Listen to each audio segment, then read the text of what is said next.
Hello, my name is Nathanael O'Reilly. I'm an Irish-Australian poet residing in Texas. I'm going to read 3 poems for you today. The first 2 are from my most recent full-length collection, Unbelonging, which was published earlier this year in Australia by Recent Work Press. The first poem is entitled Your Gaze. Yesterday, I found a photograph taken in 1988 on the Oval after school. You wore a green tartan skirt, a white blouse, black stockings, a bottle green blazer, and black Clark's school shoes. Your gaze ignores the camera, focuses on the plains north of school where we roamed on winter afternoons until twilight, watched rabbits bound towards their burrows and kangaroos descend upon the creek to drink. The plains where sheep grazed upon lush grass while we lay together in a hollow sheltered from the westerly. Your auburn hair curtaining our faces, apricot scent of shampoo in my nostrils, your tongue in my mouth, hands inside my woolen jumper, the plains erased from the map in '99 when bulldozers scraped the landscape, destroyed all vegetation, and the new suburb was erected. Cul-de-sacs, boulevards, courts, crescents, quarter-acre blocks, brick veneer houses, colorbond fences, concrete footpaths, and backyard pools.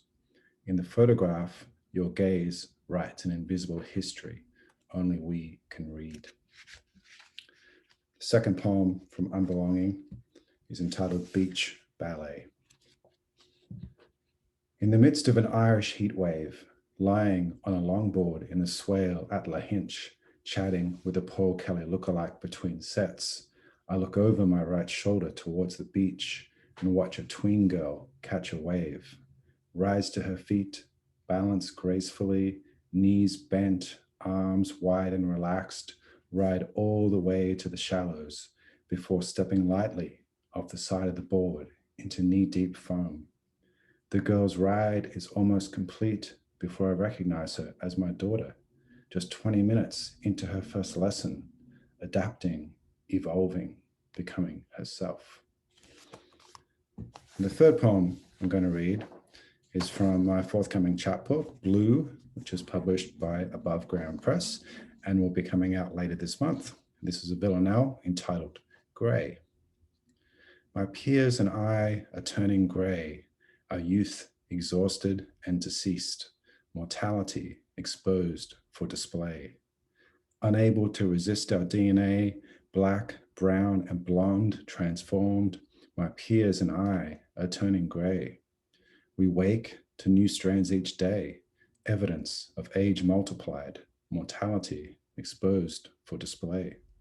We wash and brush our hair in dismay, refuse to admit we're petrified. My peers and I are turning grey. Aesthetics rarely come into play when the grave facts are considered, mortality exposed for display. We must accept the truth today. Youth cannot be recovered. My peers and I are turning grey, mortality exposed for display. Thank you, and thanks very much to Rob McLaren for having me.